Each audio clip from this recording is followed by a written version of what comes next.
Role-playing games are very popular in Japan. So when Sony Corporation planned to introduce its PlayStation console, they decided to offer a spectacular RPG to show off the new platform's capabilities. That was the beginning of the saga that is Ark the Lad.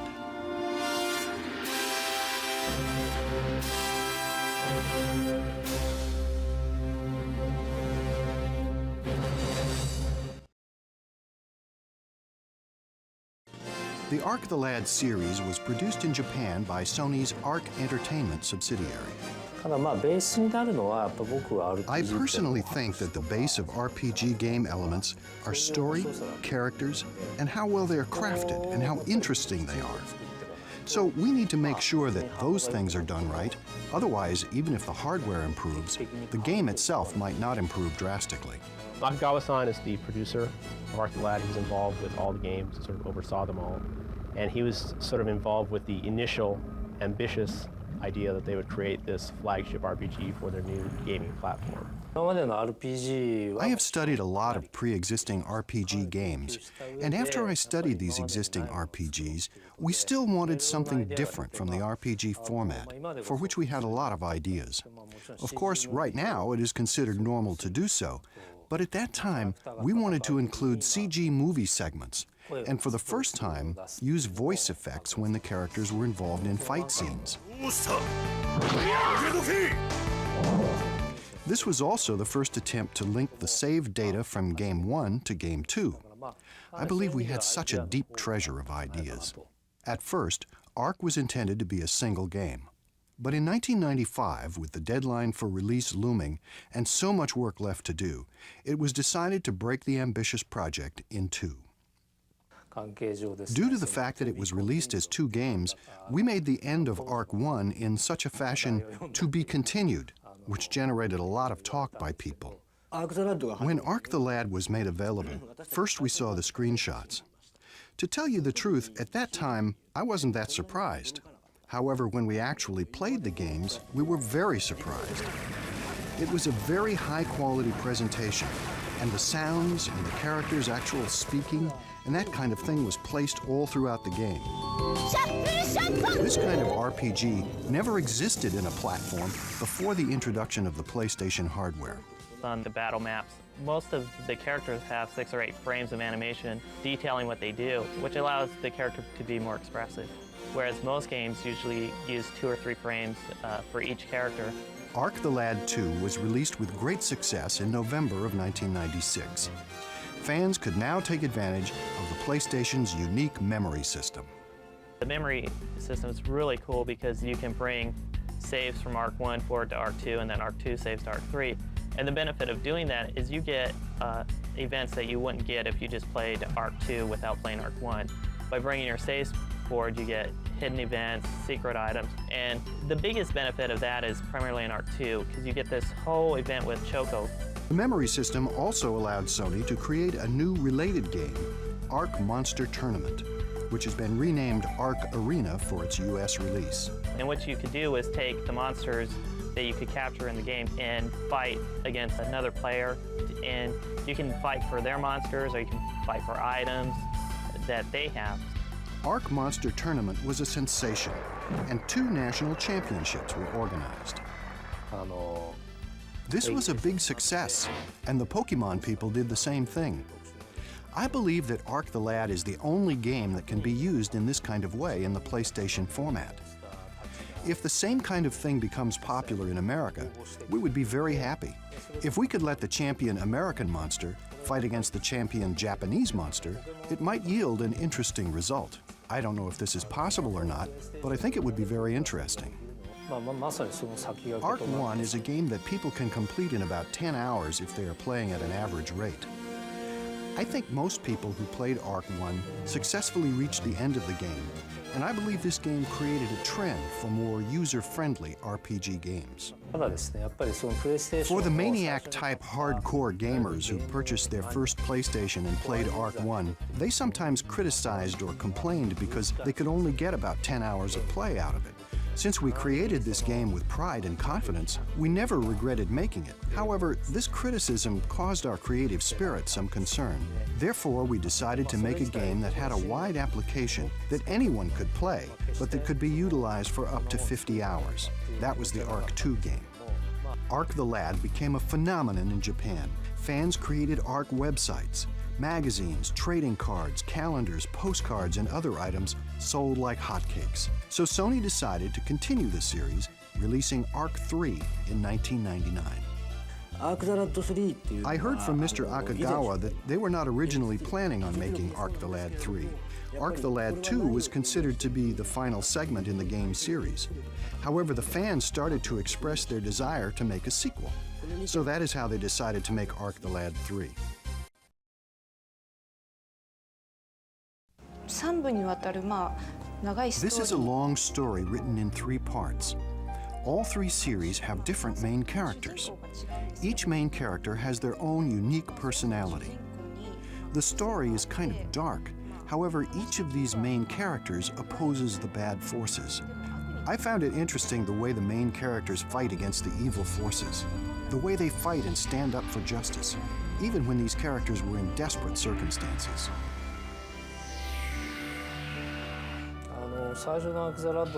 The original Arc the Lad scenario was created by myself and an editor friend whom I consulted at the beginning, and a person from the company called G-Craft. We were involved in creating the game at the beginning. The first story is told from the perspective of Arc and Kukuru, who are both destined to save the world, according to legend, but they don't know it. Then at the end of 1, the story changes perspective, which is sort of unique and really cool. Because the story is connected from 1 to 2, if a character who was a hero in 1 comes out again as a hero, then it isn't very interesting as a story. That's what I thought.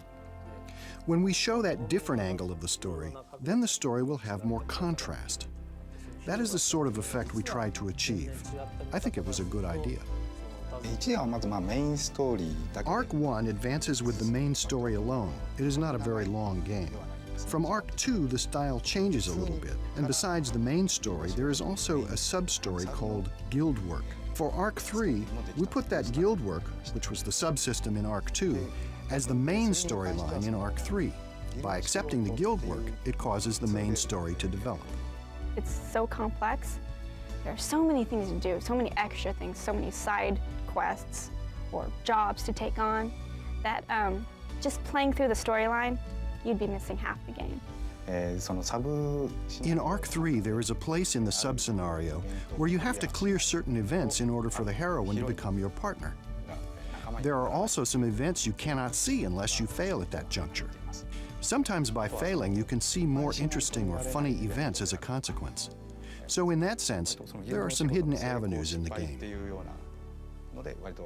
Love, hate, good, evil, death, life, rebirth, destruction. I mean, all the major themes are touched on, and in a much more serious and realistic way than most or all RPGs that have come before for console systems. I really like the beginning of Arc 2, when you see it pan over and everybody gets shot. That was just really cool. They all just fall down, blood coming out. Like, totally didn't expect that in an RPG. A lot of death, a lot of blood, a lot of people getting crushed. I like the one scene where the guy gets slammed against the wall and turns into slime. That was really cool. Yeah, I like gruesome things. With this game, you really get involved with all the characters. There are so many characters in the game. I try to make the characters as lovable characters. It's not like we love only one main character exclusively, but each different character will be loved. Most of them have been wronged by the Dark Force, and they have to, they're joining the group to save the world and get a little revenge in between. Arc, in the whole series, is driven by the loss of his father. And he doesn't know a lot about his dad, but the blizzard that his dad predicted comes true 10 years later, and Arc grabs a sword and heads up to the mountain to find out what happened to his dad. And that runs through the whole story until he finds out what happened to his dad. Kukuru's motivation is she's a descendant of the Sacred Clan, the Clan of White. And she has to stay as a member of her clan and hold this seal that's holding this darkness. this evil in place as long as she can until Ark gets back to stop it. トッシュっていうのは There is a character called Tosh that we had certain grand ambitions for. I believe that popular supporting characters in RPG have certain specific features and types that become popular. I don't know what the proper phrase in English would be, but the character with certain problems, the dirty hero, but in the end he gravitates to the side of justice. This is the type of character that I very much wanted to create.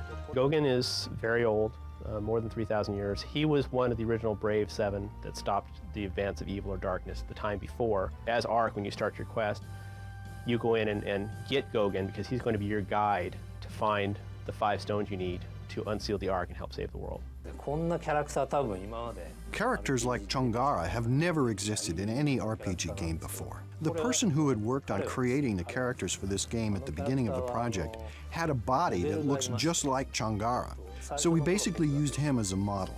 So henceforth, this character became a rather memorable character for me.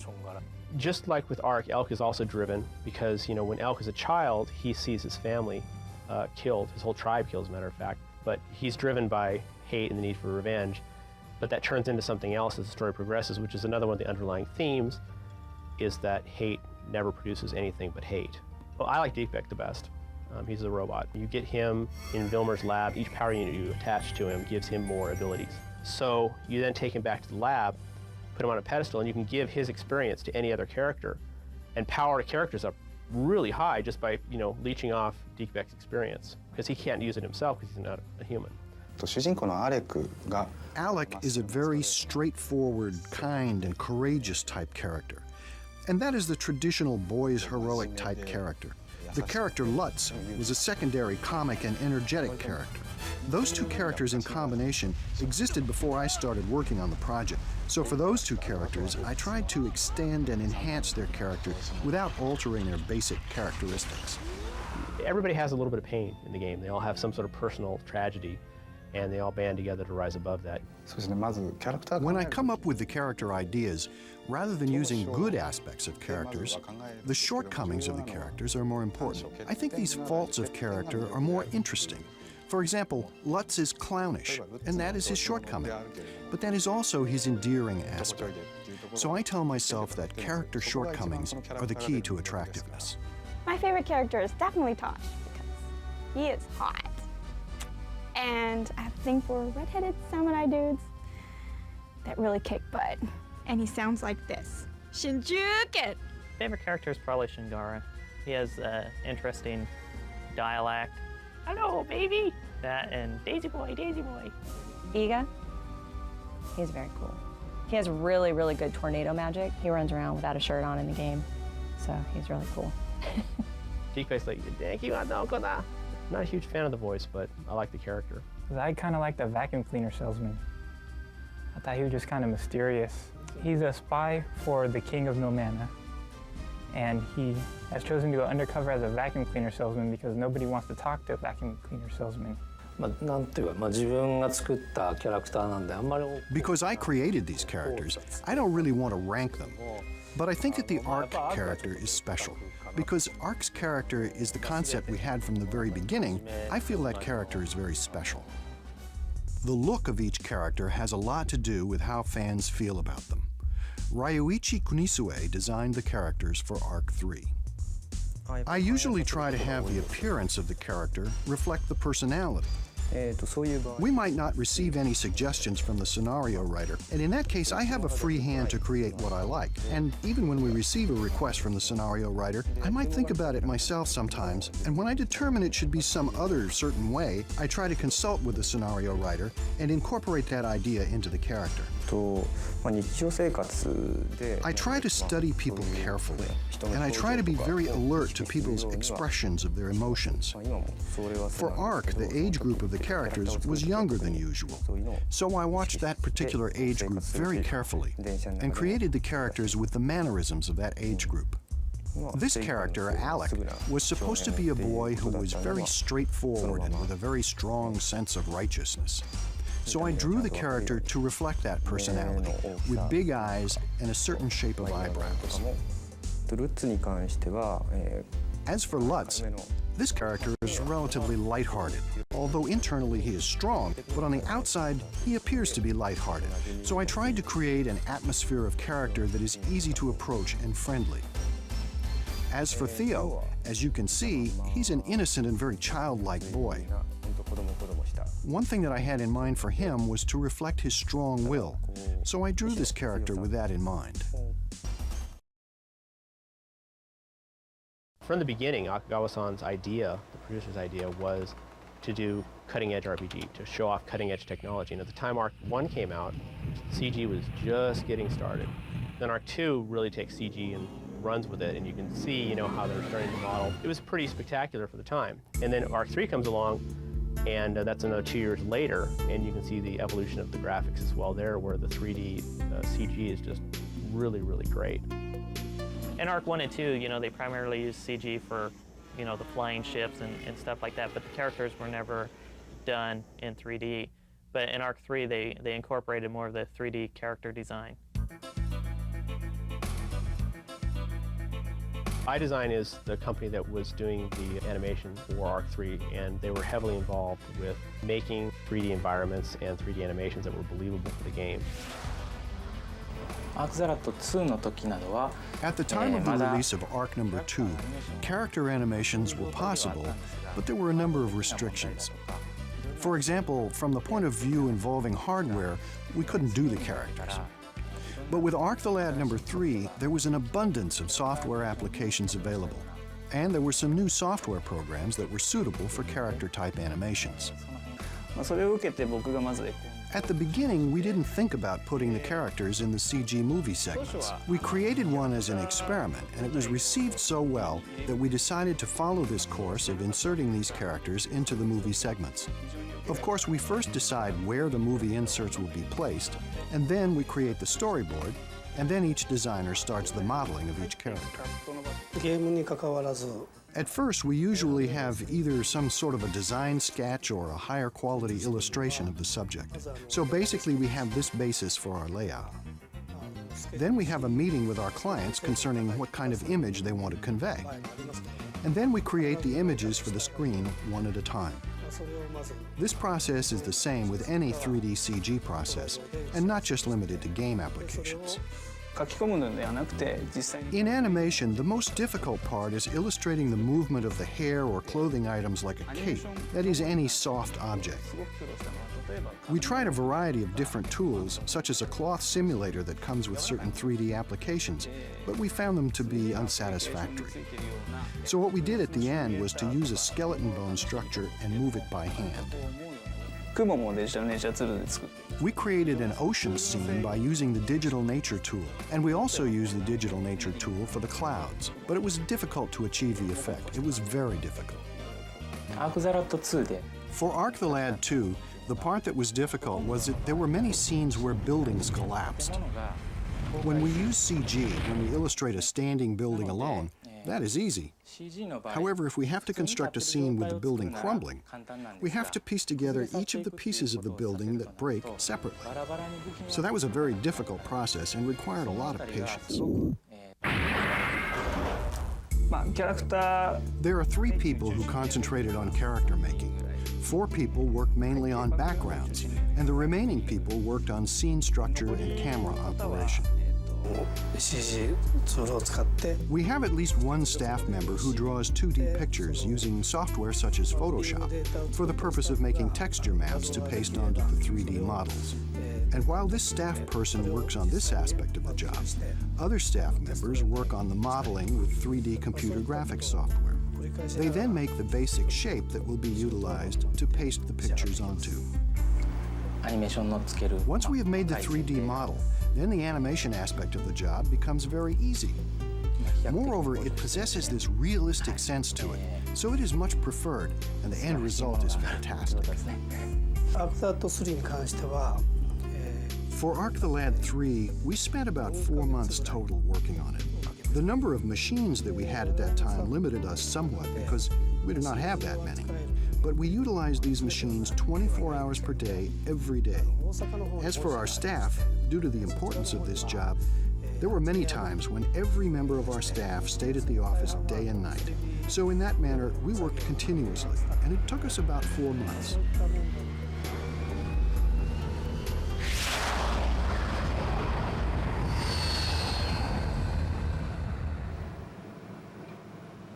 Akio Yoshioka takes over where the animators leave off, assembling characters, backgrounds, and CG elements, adding special effects, and tweaking the results to achieve the final look. In order to express the subtle nuances and to capture the softer side of expressions, we have to use filters, and in that process we need composites and editing. I create a product by putting together a composite of the various materials provided by each designer. I'm the one who created the storyboard to start with, and I will connect each cut based on the theme of the storyboard. This is just the ideal job for me.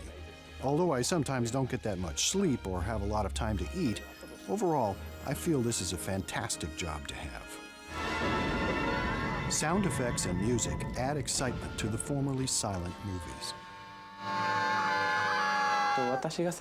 When I do my work, there are no sounds involved. I think that I had to anticipate how the product would appear once sound was added.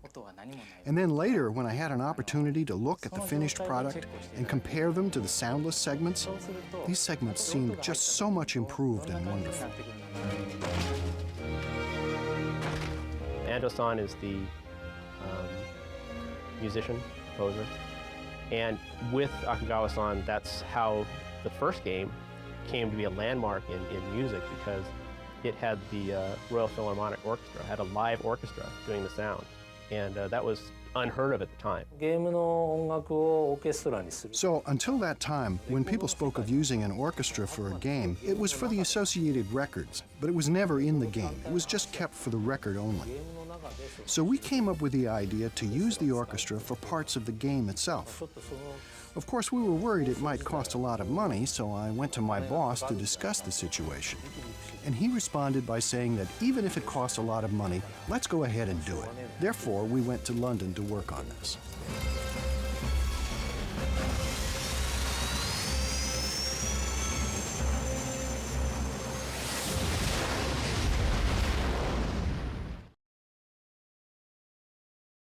I believe I took on Art Collection because I had a temporary bout of insanity.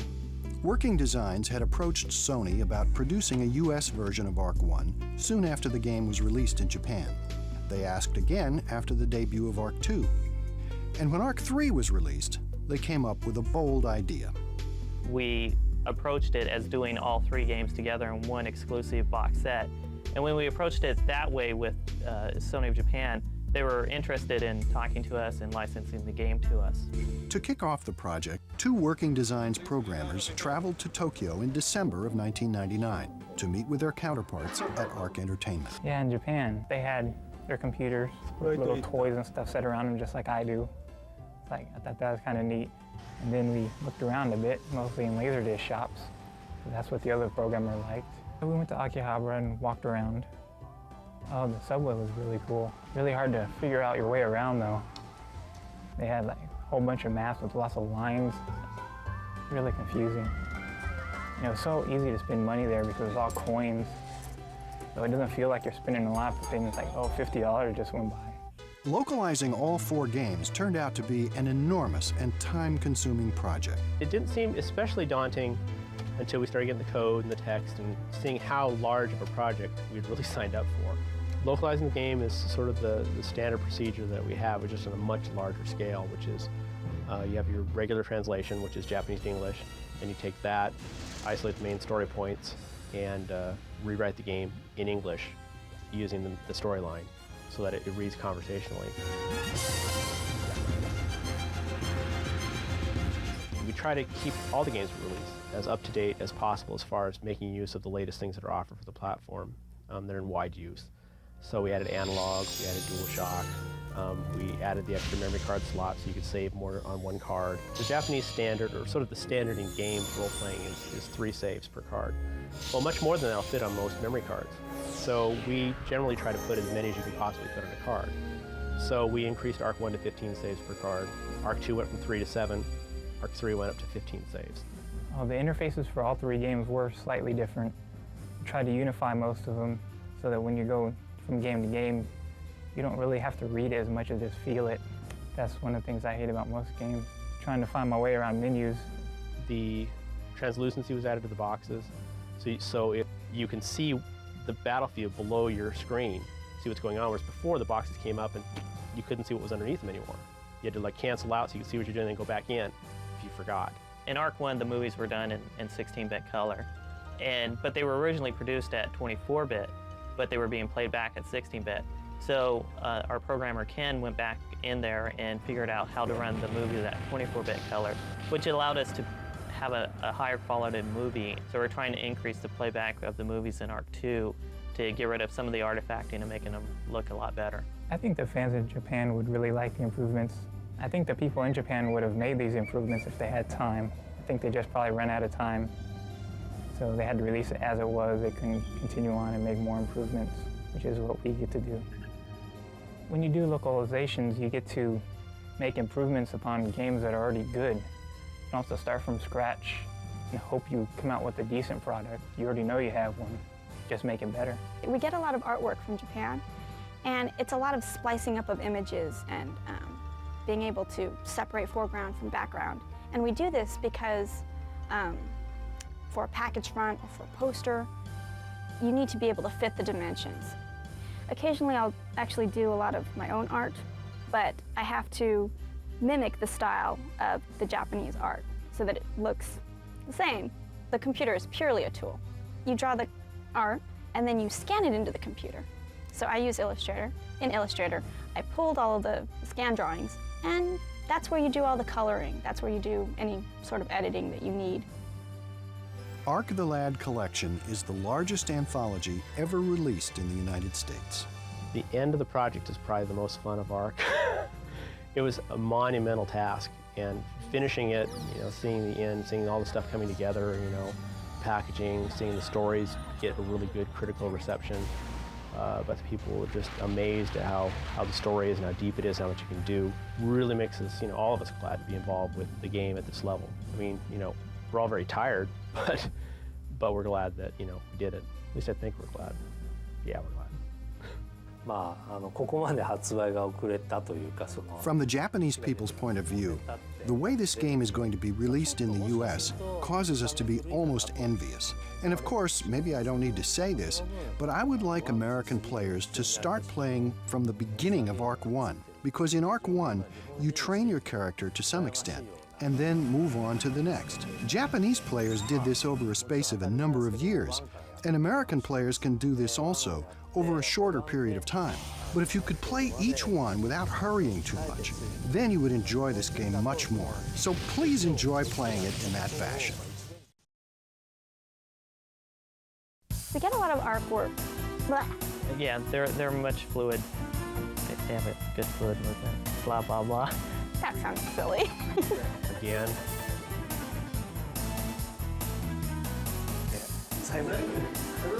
Victor's a lot of fun to work with.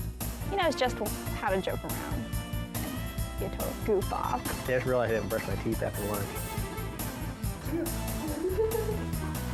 I don't know. You know what? I have to burp. Oh. Ah! Well, I am Batman. Spoiler. There we go. Yeah. Yes. Oh, yeah. Ooh. Yeah. I don't know. Okay, wait. No. すいません。